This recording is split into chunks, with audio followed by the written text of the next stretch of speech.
Canada, Canada, Canada. Canadian people, I feel sorry for you. Whoever your prime minister is needs to come to the front. I don't know his name, the new one, whatever. Cheers to that. Trudeau, you too, you come here. Because what do you mean? The prices in the shops, in the supermarkets. Oh. Are you having a laugh? Are you having a bubble? Listen, I'm only here on holiday. I went to the supermarket yesterday. I got two items. I got two items. I got a packet of crisp or chips and a tin of custard. Guess how much that cost me? I think sister is having a laugh trying to have custard. Having custard up in here, like, okay, Duchess. But you know, things are really rough here in the land of maple when even the UK are complaining about our cost of living. Let the British people scream before I even answer. $10.33. $10.33. Do you know how much British pounds that is? That's £7 something. Yeah. For a packet of crisp? No. And a tin of custard. So. And it's not even British custard. It's not even imported. It was made here. Was it? I don't know. You people are suffering. I feel so... The other day, I wanted to get grapes. Okay, now she's humble bragging, right? Having grapes. First it was custard, now grapes. What does she think she is? Ancient Greece? I mean, even like back then in ancient Greek, it was only the kings and emperors that ate grapes, right? So yeah, good luck eating grapes out here. Why was it nearly $10 for grapes? Yeah, because it's grapes. Grapes. That is £1 something, £2 something in the UK, in Marks and Spencer's. Really? In Lidl and Aldi, it's even less. And I was about to spend nearly $10. The way I put that back, quick, fast, and in a hurry. If the Canadians decide to revolute or revolt, yeah, you call it whatever you want. I'm with them. I'll be supporting them from afar, but I'll be supporting, because what is this? Yo, but for real though, are grapes really £1 to £2 in the UK? All my UK folks, let me know down in the comments below. It looks like I'll be moving over to the UK, you know, laying down there like an emperor, having some sexy ladies feed me grapes while I lay down, lounging. But it's funny because I see a lot of clips on TikTok and people in the UK, they tend to complain about the cost of living. So I don't know which one is it. Is it bad in the UK or is it just not as bad as it is in Canada? I don't know. Because I see a lot of clips, people be complaining about the UK. And a lot of people want to leave the UK and move to Canada. So it gets a little bit confusing. The cost of living in Canada is literally creating homeless drug addicts and at an alarming rate. People are losing their jobs, getting laid off, not able to find new jobs to provide for themselves and their families. And as they're becoming homeless, they are turning to substances to numb the pain, to just because they have nothing else to do all day.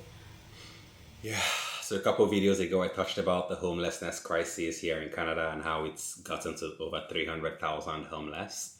It seems like the issue is only getting worse, and yet the solution seems so simple, right?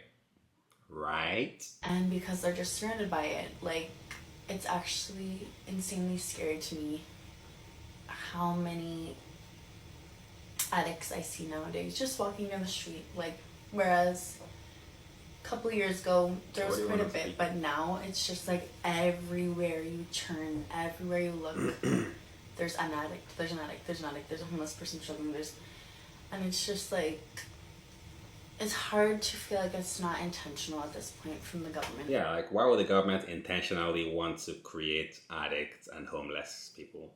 In fact, I would argue that it's against their best interests to have people that are homeless and addicts, right? Because I think it's in their best interest if people are in fact working and bringing home those paychecks, right? As you know, more paychecks, more tax revenue, more ka-ching, ka-ching. You know how it goes, right? Am I right? Like, what are you doing to your people, bro? Where people are struggling so badly. Like, I know that it's a choice to try drugs, but like, what else are you gonna do when you're homeless?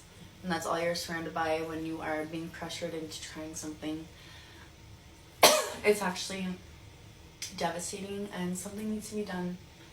We need more help, more resources for mental health and for addictions. Yeah, my mom is staying in a... Yeah, this is a controversial take, right? But hear me out. Do you guys think that ever since the green plant was legalized, that addictions have been skyrocketing? Now, I don't have the numbers to back this up, so don't quote me on this, but I'm just curious if the legalization of the green plant did it do any good for the addiction problems, or did it make it worse?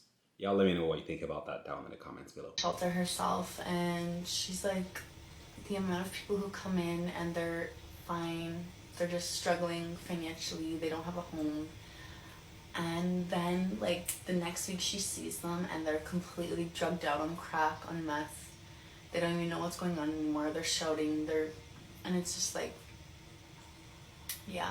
That's really so sad to think that regular folks are falling on hard times and they are unable to get just that little helping hand that they need to get them back on their feet, right? And then ultimately they fall into addiction, which, as we all know, addiction is a lifelong battle, right? And then the difference between them having such a battle that's going to be lifelong and them not having to deal with that is just a helping hand in that moment of vulnerability.